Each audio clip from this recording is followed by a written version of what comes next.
I don't think there are any good teams in the NFL this year, and that means that a middling team like the Dallas Cowboys could get hot and make some noise. That and more on today's edition of Locked On NFL. The new Locked On NFL. The madman Tyler Rowland is your double shot of NFL espresso with the Locked On local experts on every major story.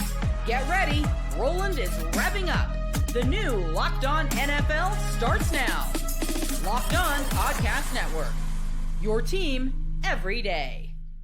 Football fans, welcome into the Locked On NFL podcast, bringing you a double dose of the NFL's biggest stories with help from our local experts that know your favorite teams like no one else. I am your host, the madman Tyler Rowland, joined today by Locked On NFL expert, the brain, Luke Braun. On today's episode, we're going to talk about all these middling teams in the NFL and whether we think they can actually make some noise or not. We're going to talk Falcons, Jags, we're going to talk Commanders, Chargers, but we're going to start with two teams in the NFC that have been sneaky competitive as of late, and it's the Dallas Cowboys and the Carolina Panthers. Now, before we dive in, I do want to thank you for making Locked On NFL your first listen, and a reminder that you can follow our show and hear new episodes ad-free daily on Amazon Music, so go check that out, and thank you for being an everydayer here with us at the Locked On Podcast Network, where it's your team every day. Today's episode is brought to you by FanDuel. Right now, new customers can bet just $5, and if your bet wins, you'll get $300 in bonus bets to use across the app. Luke, I'm looking at the Dallas Cowboys, who have just an absolutely disgusting, miserable, terrible defense. But it is entirely balanced out by how insanely awesome that offense is. And our guys over at Locked On Cowboys talked about that. I mean, look, I think what you saw from Pickens and Lamb today is why you feel like you really do have a chance, and even with the record on the low end of kind of in the hunt playoff teams, right? You just look at what you're able to accomplish when both of those guys are in the lineup, and then you add in obviously a very effective run game, and then I think Ferguson has just become an incredible weapon in the red zone, just with all the attention that's being drawn on the outside. He was 7 for 7 for only 29 yards, but that's because he also caught two very short touchdowns and scored. So, yeah, I just think that the passing attack is just absolutely shredding teams, and it doesn't really matter the down and distance. It feels like the Cowboys can convert even when they get behind the. And listen, I know, like I said, the defense is bad, but that offense is so good, and there aren't a lot of good teams in the NFL, in my opinion. I think the Dallas Cowboys have enough on offense, and Dak Prescott is playing at such a high level that the Cowboys can absolutely make some noise, whether it be a playoff win, making the playoffs, all that. I think the Cowboys are a good team. It's hard for me to get there because when your defense is that consistently bad, it leaves no margin for error, right? Like I would say for the Cowboys to get hot, you need to get something more out of what they already are, because right now they're too inconsistent. But what more can you ask from Dak Prescott in that offense? Not much, Nothing more. Right? Like you're getting what is possible from them. You're getting something horrible from the defense. So for the Cowboys to truly get hot in that right moment and become that sort of sneaky wild card team that makes a run, the defense needs to get better. Do we see that happening? No, I don't see the defense getting any better, but I think the offense might be good enough to where they could catch somebody, and the offense is so good. You know what I mean? So that's where I'm like, I don't see, a lot of good teams in the NFL. That's kind of my ultimate take here out of all this. And I think that with there not being a lot of elite teams that are just great football teams, and maybe they emerge as we get later in the season, but with that, I think we have the chance for more playoff upsets than we've seen before. So the Cowboys are an interesting one to me, but another team that's very interesting is the Carolina Panthers. And I admit, Luke, I was getting ready for the show. I'm like, I want to talk about some middle of the road teams that might be able to surprise some people. The Carolina Panthers are 4-3. And we can discuss how good of a team that they are, but you know what they're not? They're not a bad team this year, and that's a big improvement for the Carolina Panthers, as my guy Julian Council from Locked On Panthers talked about. And what they are not is a bad football team. They're not a mess. They're not a part of the dregs of the NFC or in the NFL, period. That's not who the Carolina Panthers are in 2025. They are at least a middle-of-the-road team. And that is a massive improvement to where they have been over the last couple of seasons and really since David Tepper has bought this team. They're finally headed in the right direction. So be happy about that. Be excited about this upcoming week and all that's going to come with it for a team that's won 3 straight and for a team that is excited about what they have, seems to truly like each other in that locker room. Get behind them. Get behind them, be excited, because it's been a long time that this city has had anything to really cheer about. And good for the Panthers. They're an exciting team. They are just running the ball at will right now. I mean, they have gone for 110, 129, 239, 216, 125 last week against the Jets. I mean, they are just bludgeoning people with the ground game. But the next 2 weeks, they take on the Buffalo Bills, and then they go to Green Bay and take on the Packers. And I feel like who the Panthers are as a team will be revealed to us through the next couple of weeks. But they're not a bad football team, and I feel very confident saying that. Yeah, both those teams have had their worst days against teams that can run the ball. So that'll be maybe more interesting than we think. But I honestly, I think of the Cowboys and Panthers in kind of the same way, where I was looking for the metaphor before the show, and I got it just now. They're like the last couple of years of Marvel, where most of the movies have not been met with a lot of acclaim. A lot of duds coming out of Marvel. But every once in a while, you get across the Spider-Verse. Every once in a while, you get a hit.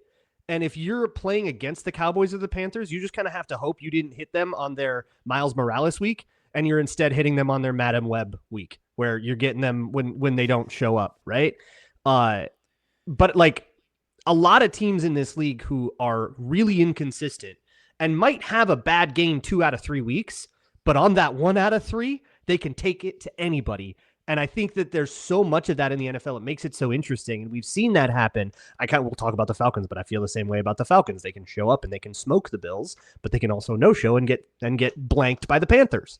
Yes. And the Panthers can blank a team like that. So, division rival at home, 30-0. Like that game sits in my mind as like, yes, it's really a truly any given Sunday league. But with the Panthers, as they figure out more of what they can and can't ask from Bryce Young, which I think coaching-wise, they've struggled to figure out, yeah, he's the number 1 overall pick, and we want him to be able to do all of these things. But now once you've accepted what that guy can and can't do, the offense does better.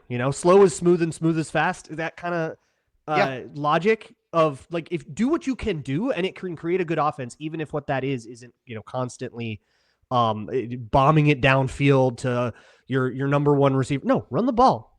Run a timing offense. Get Rico Dowdle going. He's having the year of his life. And play reasonable defense, which the Panthers have a pretty underrated defense, in my opinion. Yes. And you can at least go toe-to-toe with anybody, but the problem is when you look at the whole body of work, the whole last few years of Marvel movies, you're going, I'm not that impressed with this. So from a week-to-week basis, you can take it to anybody, but you're not going to take it to everybody. Luke, you're going to have film nerds going crazy with the Sony Marvel movies, not the actual Marvel movies, the distinction between the two. Maybe it's just me, who really knows? But the question becomes, yeah, I'm not that deep in it. You can be mad at me if you want. That's okay. Right, exactly. Well, it's all right. You'll have an analogy coming up later. Call me a poser or whatever. I am. Yeah, that's fine. Let's go with casual, not poser. There's such a negative connotation to poser. I don't want to do that to you. But the question becomes, though, even though the Panthers beat the Cowboys 2 weeks ago, if you had to pick one of these teams to pull off a playoff upset, make it into the playoffs, and even win a game, who would it be? Because even though the Panthers beat them, I'm going with the Cowboys. I respect the offense. I respect Dak Prescott more. I trust the Cowboys players more than I do the Panthers right now, even though I'm happy for the Panthers. I think if there was one of these two teams that actually made some noise in the playoffs, for me, I would go with the Cowboys. Man, it's kind of hard because they're so stylistically different. Yes, I feel like in January, and let's be real, on the road, run game and defense travels. It does. It does. And that's a good point. These, kind of, I mean, the Bengals are basically, or the Cowboys are what the Bengals have been the last few years, right? Yes. And I'm not the first person to make that comp. And that, yeah, it can get hot and it can be a little bit scary, but like, you're always in the game if you can stay ahead of the chains with the run. You can keep it close if your defense is playing well. And even if your quarterback's having a disaster, it's 10-17 in the fourth quarter, you're in it. there's so much more margin for error in that than there is in the way the Cowboys are playing. So I think I'm going to go with the Panthers, even though it doesn't feel like, you can hang 40 on anybody. You can beat them if they stumble a little bit. But if you stumble a little bit, you get a problem too. And we've seen enough Dak Prescott and the Cowboys in previous years where that can happen. He can have a game where he throws a couple interceptions and that's all it takes. Or even just a couple of bad throws that lose a possession that it was a 3rd and 4 and it was makeable, but you missed the throw and now you're punting. And that's enough because you can't buy a stop. It's so much harder to win that way than to be the team that's like grinding. I think of the great upsets of the last few years. I think of like San Francisco upsetting Green Bay when in an Aaron Rodgers MVP year in the divisional round. Grindy game, defense, run game, can't throw it because of the weather. That kind of stuff happens. And especially in the NFC, if you are going to Lambeau, if you are going to the Link, that's how you're going to have to win those games. Yeah, it'll make it interesting. I can't wait to watch these two teams, especially the Panthers, going down the stretch here to see who they end up being. But two more teams that are kind of in a less fun situation and look like they're on the way back down are the Commanders and the Chargers. But they're still pretty good teams. It just depends on which one you trust more. I'm Cody Rourke from Locked On Broncos, and this episode is brought to you by Peloton. Peloton is shaping the future of fitness with the brand new Peloton Cross-Training Tread Plus, powered by Peloton IQ. This is Peloton's most advanced equipment yet, giving you real-time guidance and endless ways to move, whether you're running, lifting, or you're cross-training with your favorite instructors like Alex Toussaint. It's training reimagined to make your workout more personal. Peloton is built for breakthroughs. With features that help you plan, stay motivated, and hit peak performance, you can let yourself run, lift, flex, and go while Peloton handles all the rest. Plus, Peloton IQ provides real-time strength coaching, tracking your progress and suggesting weights that challenge you so you can get stronger. Plus, the new movement tracking camera, it counts your reps and corrects your form in real time, making sure every rep is safer and smarter. So, let yourself run, lift, flex, push, and go. Explore the new Peloton Cross-Training Tread Plus at onepeloton.com. Today's episode is also brought to you by Game Time. Game Time is the best place to buy tickets, and now that the NFL season is back, honestly, you know that there's nothing better than being in the stadium surrounded by fans cheering on your team. But let's be honest, getting tickets can be a hassle. Between the queues, login screens, prices jumping at checkout, it's frustrating, and that's why I use Game Time, the app that gives the advantage back to fans. Game Time is fast, easy, it's backed by the Game Time guarantee. You'll always get 100% authentic tickets delivered on time and at the best price. Plus, all fees are included, so the price that you see is the price that you pay. I pulled up Game Time recently, and in just a couple of taps, I saw some amazing deals, and I'm talking about your favorite NFL games for as low as $100. I've bought NBA, WNBA, MLB, NFL, concert, comedy tickets, all on Game Time, so make sure that you download the Game Time app, create an account, use the code LOCKEDONNFL for $20 off your first purchase. Terms apply. Again, that's promo code LOCKEDONNFL for $20 off. Swipe, tap, ticket, go. Download Game Time today. All right, Luke, let's continue today's edition of Locked On NFL, looking at some of the middle of the pack teams in the NFL and how much we believe in them, pitting them against each other. And in this game, or in this segment, we're going to look at two teams that once again recently played each other, but that doesn't mean that the winner of that game is the team that we believe in, because we start with the Washington Commanders, who had a really nice win against the Chargers a couple of weeks ago. Jayden Daniels back, all of that, but now Jayden Daniels might be banged up again, might miss more time, and there is some panic ensuing in the nation's capital. Jayden Daniels got hurt too. I mean, at this point, I'm losing track of everybody that freaking got hurt on this team. But like, you sit here and you just look and you go like, it does feel like this damn thing is spiraling out of control so quickly. And I'm scared to death about this schedule coming up for this team. I'm serious, guys, because it has the potential to be an absolute meltdown for them. And the problem is that even if there are injuries and even if there are other factors that are involved with this, that's when things get gutted. And that's when Adam Peters says, blow everybody out and try again. This isn't even the plan A that I had anyway. Or like, there are so many things that could change with this if this spirals out of control. It's one thing if they just keep the boat afloat and they're slowly just taking water out, trying to make sure they're not sinking. But it's another thing if this completely just erodes and we see Dan Snyder era football the rest of the way. Now, I think Dan Snyder era football is a step too far. I get it. I'm removed from the Washington Commanders situation, but with the lack of weapons that they have on offense right now, with all the injuries, Jayden Daniels being hurt, the defense doesn't have, I mean, the defense isn't terrible, but there isn't a bunch of star talent that you can rely on from week to week. I just think they're in a tough spot, and I think they're a victim of their own success last year where they hit the pinnacle just a little bit too early, and now everything feels like a disappointment, when in reality, they're probably right on schedule for where they would be if they wouldn't have been so successful last year. Yeah, I think there's a lot of doom in that clip, and you're coming off a bad loss for me. Coming off a bad loss to a divisional opponent. It's okay. I think the Commanders are a little bit like a reserved version of the Cowboys, because that defense is not good. Like, it's struggling. And so you run up against a lot of the same issues of are you going to be able to go on the road and win a game where Jayden Daniels doesn't have to put up 40 for you? He did that some last year. He hasn't been quite as good this year, but he's still Jayden Daniels. Now he's hurt. Yeah, there's a lot of it's going to be tough to kind of keep up in the NFC wildcard race, let alone the NFC East itself. But I feel a little bit the same way of, like, these guys are a little more consistent, where you aren't walking away from too many Commanders games going, that was the worst thing I've ever seen. But, like, right. you walk away from Cowboys games on defense going, like, was that an NFL team?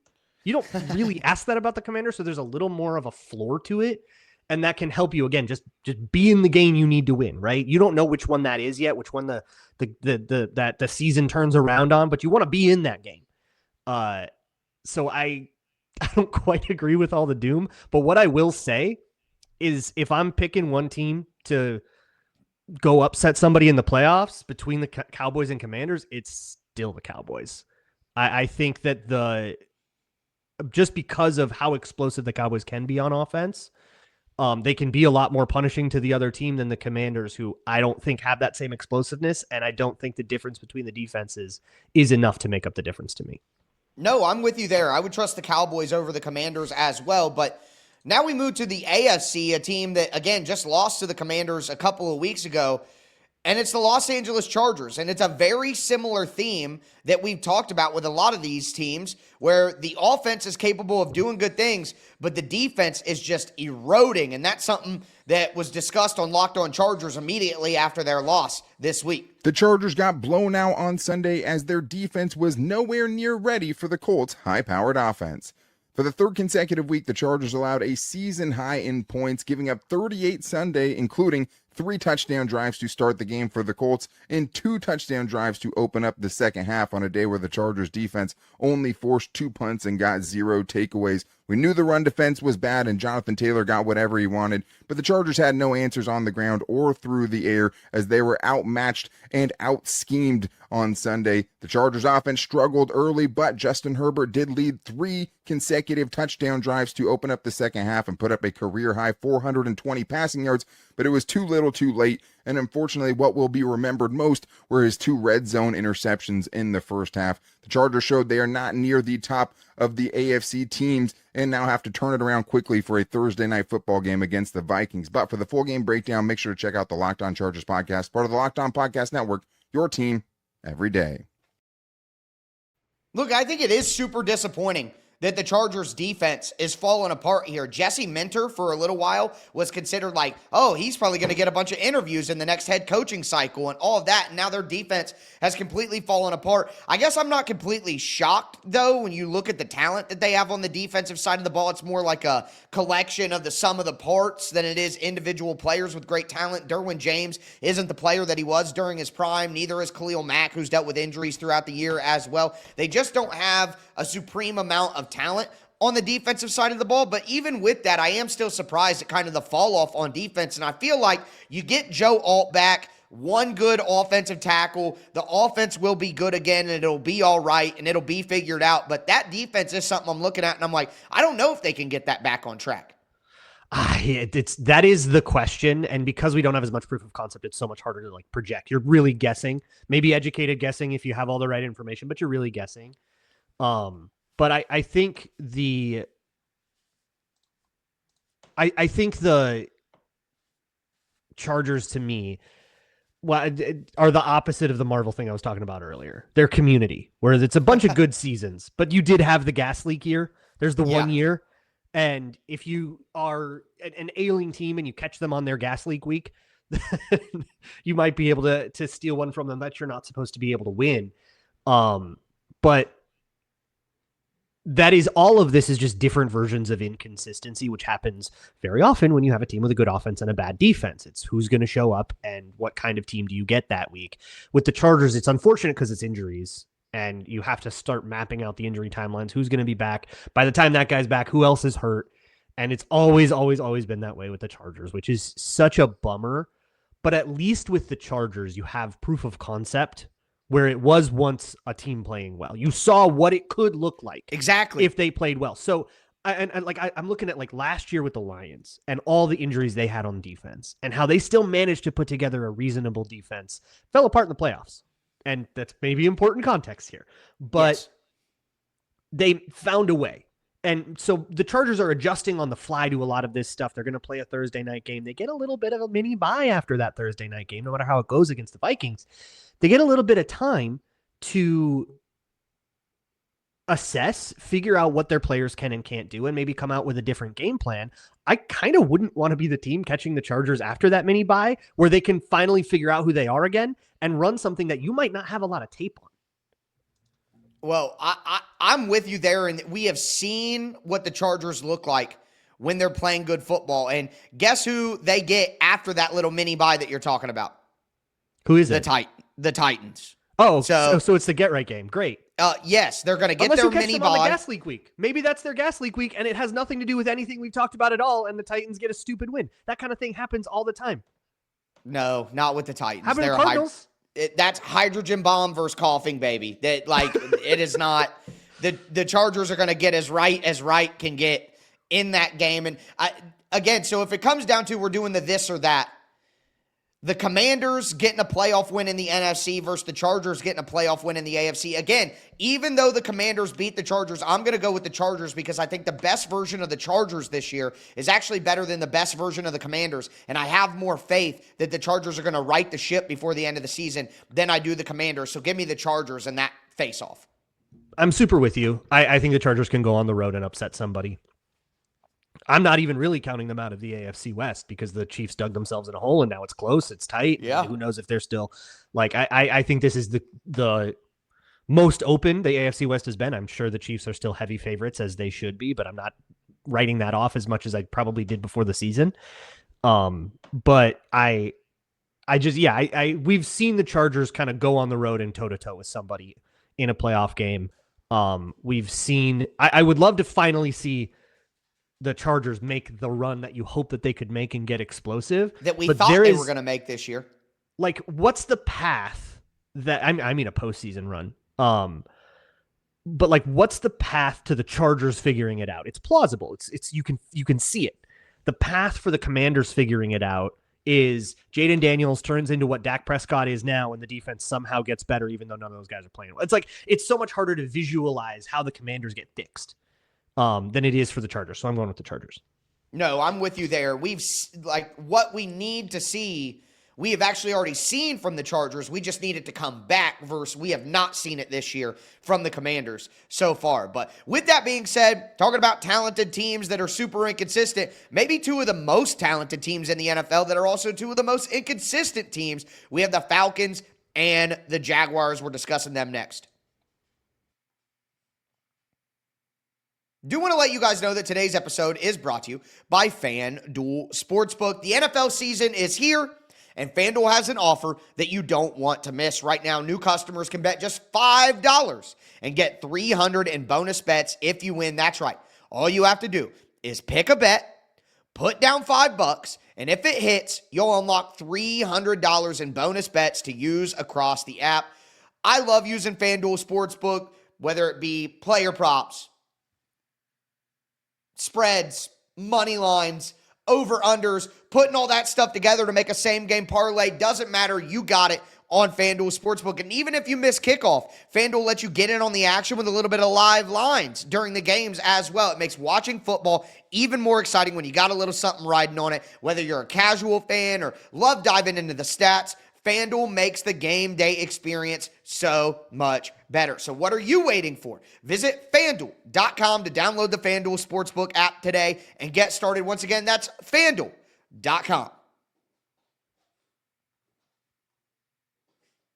All right, Luke, let's cap off today's edition of Locked On NFL. We've talked about a bunch of middle-of-the-pack teams, the Cowboys, the Panthers, the Commanders, the Chargers, who we trust more out of these pairings. And now we're going to get into the final one of the day. We have the Atlanta Falcons and the Jacksonville Jaguars. And we see all of the talent that the Falcons have all over the roster. But the problem is, they have a tendency to get bullied in the trenches when things go wrong, and that's exactly what happened against the 49ers on Sunday. Were the problem. The Falcons simply got their butts kicked in the trenches, if you ask me, on both sides of the ball. And as we often say, the game is won and lost in the trenches, and this game was lost to me for the Falcons in the trenches. So coaching certainly fair to criticize, but I think it's just kind of a lazy narrative to be like, oh, well, we lost this game because of Zach Robinson and or Raheem Morris' questionable decisions. But we'll see what the film says, and maybe I'll revise that statement. But I don't think that you revise it after watching the film, because the 49ers have had trouble with their pass rush all season long. It has been, a vanishing act for a lot of the year. And all of a sudden against the Falcons, the 49ers are in the backfield all the time. And you remember back just a couple of years ago when the Falcons had one of the better offensive lines in the NFL, but they didn't have the skill position talent. They didn't have the quarterback play to take advantage. And now you wonder if it's swung the other way, where they have Penix and Bijan and Drake London and Kyle Pitts and Darnell Mooney, and they have all this talent, but some of their guys on the interior have kind of fallen off, and we know that they already had injury issues at offensive tackle as well. So if the Falcons aren't going to be able to win in the trenches, all of the talent that they have isn't going to be enough to help them make a push and maybe make some noise in the playoffs. You can't do anything if you can't block anything up. And yes, the way you have to warp your offense when you can't block anything up, you have to start getting everything out into the flat, and you have to get the ball out in under 2 seconds every time. And defenses latch onto that and suddenly start playing, over the top of everything and basically forcing you into being this hyper conservative, super boring offense. And then suddenly, you can't move the ball. What I will say for the Falcons is, I think you're right on offense in that what happened in that game shouldn't have happened to you if you want to be a serious and consistent contender. Right. And the Falcons are not consistent. They've had this has been their whole season. They show up on a primetime game, they stick it to the Bills, Super Bowl contender, and then they fall apart in the next week. They show up in a primetime game against the Vikings, and they just roll right over them in all 3 phases, and then they get blanked to the Carolina Panthers. That's crazy. This is what they've been, and that can be that is what it looks like when you struggle up front. Yes. Is the teams that can take advantage of that can really destroy you. The teams that can't take advantage of that, now all your talent comes online. But I will say that the Falcons have had a much more consistent time on defense, and the 49ers have a good front. I'm not super worried about what happened on that side of the ball for the Falcons. That will carry them some. So I will say, to the Falcons' defense, they might just be a kind of team that if you're going to try to upset someone, that game needs to be 16-10. And that's just who you are. And that's okay. And they at least have the ability to put up that many points with the weapons that they do have, because Bijan Robinson literally might be the best player in the entire NFL, which is something his coaching staff said before the season, and everybody's like, but he sure looks like an insanely dynamic weapon. Speaking of a dynamic weapon, we were expected to see Travis Hunter, as the number 2 overall pick who got traded up for by the Jags, be a dynamic weapon. The problem is, he hasn't really been that good on offense or defense, and it's leaving questions out there as to whether he can realistically do both, as my guy Tony Wiggins from Locked On Jags talked about on the Locked On Jags podcast recently. I want to be very clear about something. I think Travis Hunter can eventually be one of the best wide receivers in the NFL. I also believe that he can be one of the best corners, and you ain't even got to use the word eventually. I think if he played cornerback and spent all of his time in the cornerback room, he'd already be a top 5 corner in the National Football League. And he can push for top 3, maybe even get to number 1 by next year. That's how good I think he is. The question has always been, can he simultaneously do both? And I'm going to say no, Luke. I think at least right now we have learned he cannot. And I don't mean this as in Travis Hunter isn't an intelligent human being.